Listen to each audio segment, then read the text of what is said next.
Madame, Monsieur, bonsoir, bienvenue. Les titres de l'actualité de ce vendredi 18 mars, avec tout d'abord cette annulation à la toute dernière minute du festival La Chaudière qui devait se dérouler à Saint-Pierre-des-Corps ce week-end. Mais toutes les mesures de sécurité n'étaient apparemment pas réunies. Nous retrouverons Florent Carrière sur place dans un instant. Redynamisation en vue pour l'avenue de Gramont, pas d'investissement. À l'avenue de Gramont, Serge Babary en avait fait sa priorité lors de son élection il y a 2 ans. Pas d'investissement prévu pour le moment, mais des actions seront bientôt menées.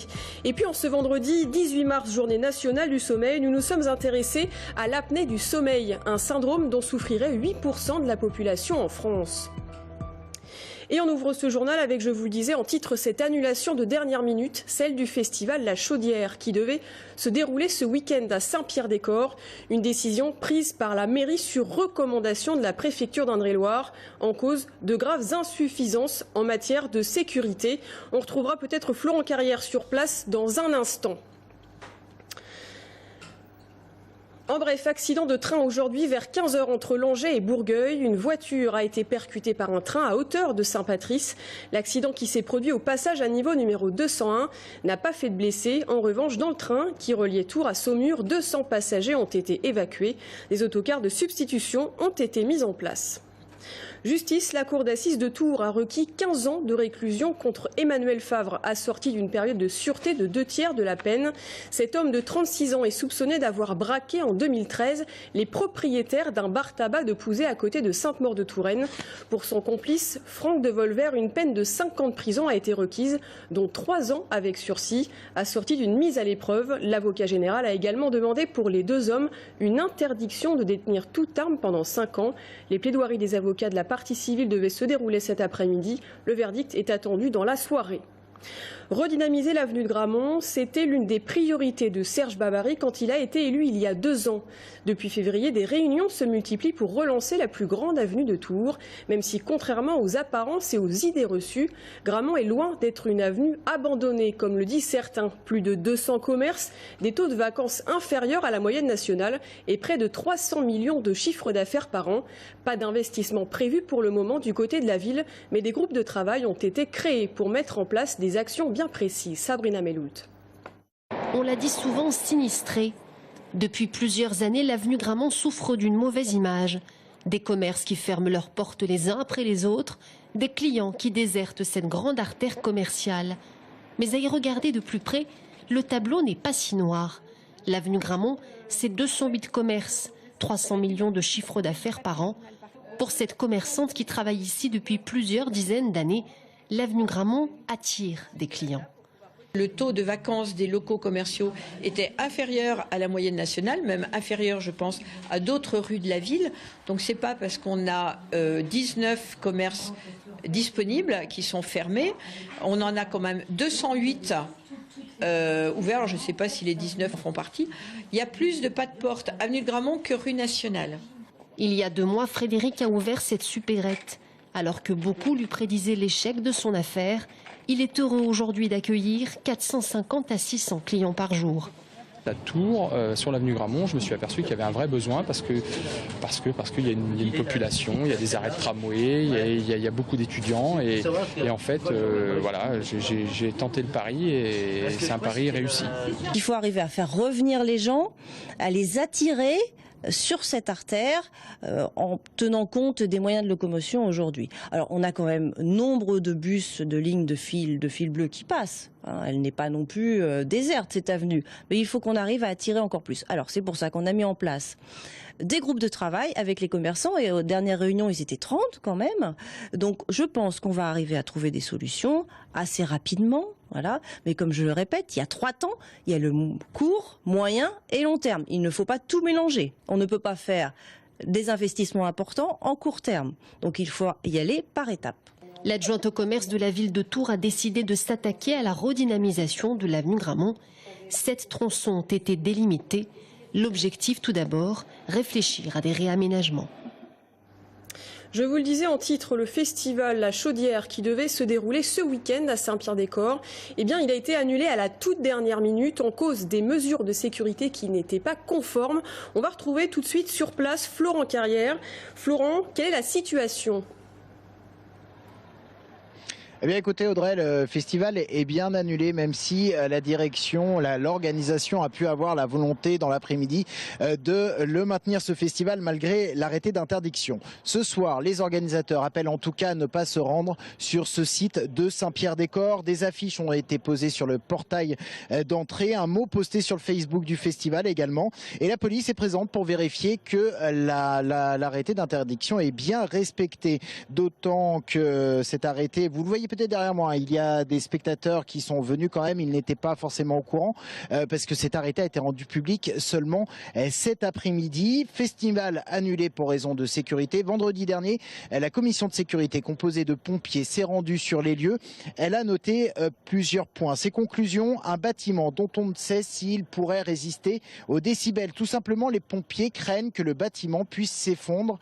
C'est à cause de la force du son. La sécurité qui a également pointé des problèmes d'accès et d'évacuation de la salle en cas de problème. Le maire de Saint-Pierre-des-Corps s'est donc résolu à interdire tout simplement la manifestation dans ces lieux. On l'écoute. Que maire, je ne peux pas mettre en doute le travail des services de sécurité et donc je suis en situation de dire si je ne peux pas assurer la sécurité des personnes qui vont venir, je ne peux pas donner l'autorisation. Est-ce qu'il ne faudrait pas mettre en place une procédure différente quand on a un événement qui n'est pas permanent dans une structure, qui se fait de façon particulière parce que bon, c'est un festival sur un temps de 3 jours et c'est pas une ouverture au public permanente. Alors on l'a vu, un festival annulé, j'imagine beaucoup déçus du côté des festivaliers et du côté aussi des organisateurs pour qui l'addition doit être salée. C'était leur premier festival. Et oui, une très grande déception du côté des organisateurs et des 200 bénévoles qui travaillaient sur ce projet depuis un mois. Une équipe qui voulait faire vivre le temps d'un week-end, une scène qui n'a pas trop sa place dans l'agglomération tourangelle, la scène électro. Pour cette première édition, les organisateurs avaient réussi à faire venir quand même des grands noms, Étienne de Crécy ou encore Ron, des Français très connus dans le monde de la musique électro. Au moins 3000 personnes étaient attendues ce week-end sur ce site de Saint-Pierre-des-Corps à côté des magasins généraux. Grande déception du côté de ces spectateurs qui vont pouvoir se faire rembourser. Une adresse mail pour se faire rembourser, annulation-lachaudière@gmail.com. Les pertes financières s'annoncent en tout cas importantes pour l'organisation. Merci Florent, en direct de Saint-Pierre-des-Corps avec Romain Delville. Lundi sera lancée une campagne nationale par UFC Que Choisir sur la pratique des agences immobilières qui louent pour les particuliers, notamment en matière de réglementation, qu'il s'agisse du diagnostic énergétique ou de l'encadrement des frais d'honoraires. Toutes ne jouent pas le jeu. Ainsi, en Indre-et-Loire, sur les 18 agences qui ont été sondées, 7 ont été mises en demeure pour non-respect de la loi. Le point avec Amanda Breuer-Rivera. Les agences immobilières respectent-elles la législation ? Pas toutes, selon la dernière enquête de UFC Que Choisir sur la location des particuliers. Selon elle, certaines agences omettent des informations pourtant obligatoires. Ainsi, près d'une agence sur 4 n'affiche pas la performance énergétique sur l'ensemble de ses offres, dispositif pourtant obligatoire depuis 2011. Une agence sur 5 n'indique pas non plus ses frais d'honoraires en vitrine, contrainte actée il y a pourtant 25 ans. En plus de la non-application des lois, ils ont aussi constaté des pratiques illégales. On a constaté aussi que les honoraires étaient quand même élevés par rapport à la prestation de location pour les locataires et donc d'autres choses, par exemple comme les documents qui étaient demandés qui n'étaient pas forcément souhaitables et non seulement souhaitables mais des fois même carrément pas dans la légalité. Parmi les abus les plus courants, exiger un RIB ou un justificatif de domicile, voire obliger le locataire à accepter un prélèvement automatique. Cependant, depuis la dernière enquête menée en 2011, l'association a relevé une évolution encourageante. Il y a eu quand même des choses de positives entre 2011 et 2015, dont la baisse des honoraires à peu près de 28%, ce qui est quand même bien, mais qui est loin des 50% souhaités par la loi Allure. Pour l'association, les frais d'honoraires restent un vaste micmac qui manque de transparence, alors que c'était l'un des objectifs de la loi Allure. À défaut d'une application naturelle de la loi, la Fédération nationale UFC Que Choisir veut interpeller les parlementaires sur cette question. Au niveau local, son antenne Tourangelle entend menacer de poursuites judiciaires 7 agences dans le département.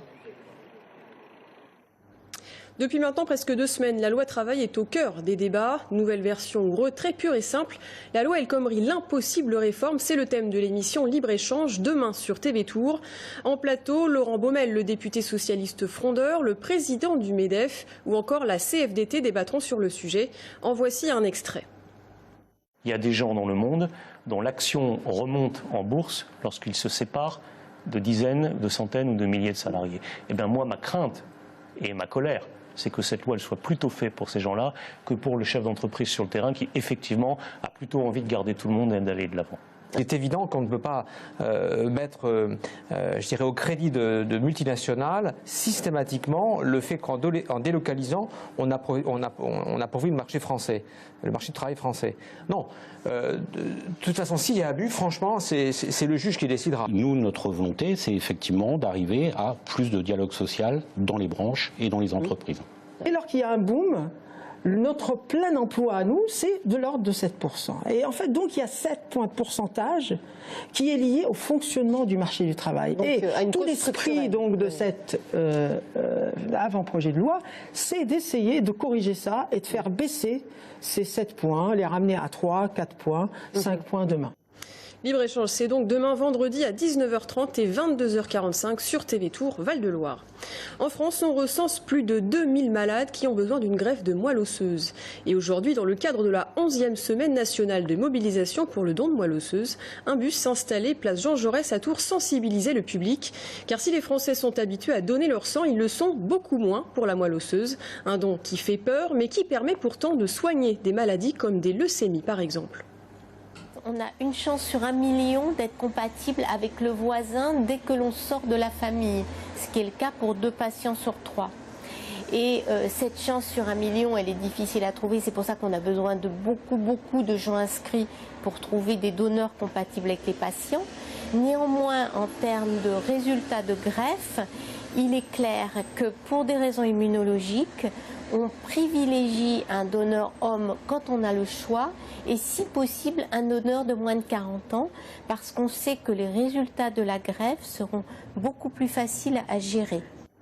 Le sommeil, mal du 21e siècle. En France, 30% de la population dit mal dormir. En cause, le stress ou encore les écrans par exemple. Mais mal dormir peut devenir une vraie pathologie. À Tours, le laboratoire du sommeil s'occupe de ceux qui dorment trop, à savoir les narcoleptiques et les hypersomniaques, mais également des personnes qui souffrent d'apnée du sommeil. Apnée du sommeil qui se traduit par un arrêt momentané de la respiration. 8% de la population serait concernée. Aurélie Renaud. Une caméra qui vous filme en train de dormir. Nous ne sommes pas dans un jeu de télé-réalité, mais au laboratoire du sommeil.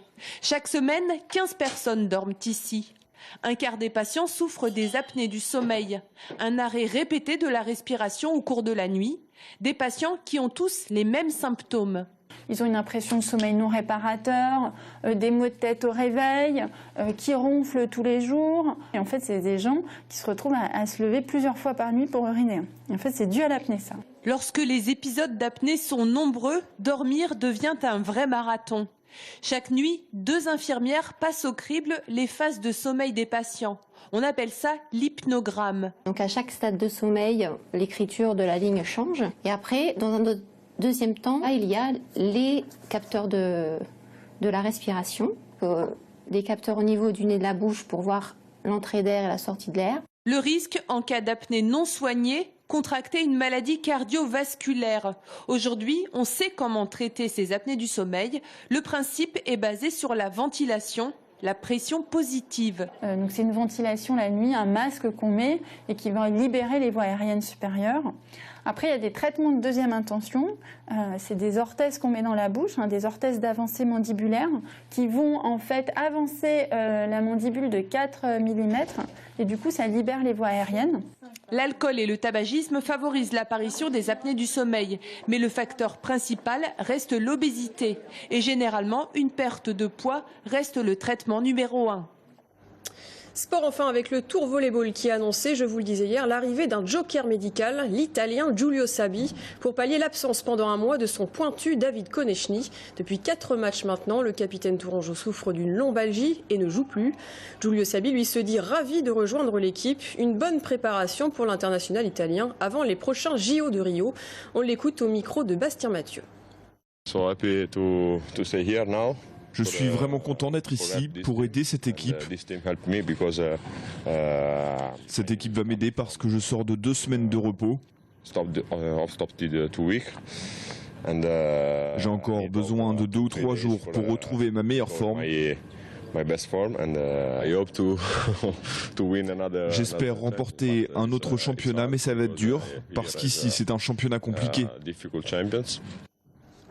Ils viennent d'Europe, d'Amérique latine ou encore d'Asie. Tous ont la même envie, apprendre le français. Alors quoi de mieux que de venir en Touraine, berceau des rois de France. De plus, à Tours, on parlerait le français le plus pur, des ingrédients parfaits qui font le bonheur des écoles de langue de la région. En tête, l'Institut de Touraine qui accueille chaque année plus de 2000 étudiants étrangers. Nous en parlerons dans un instant avec Christophe Tissot, le directeur de l'établissement. Restez avec nous, à tout de suite.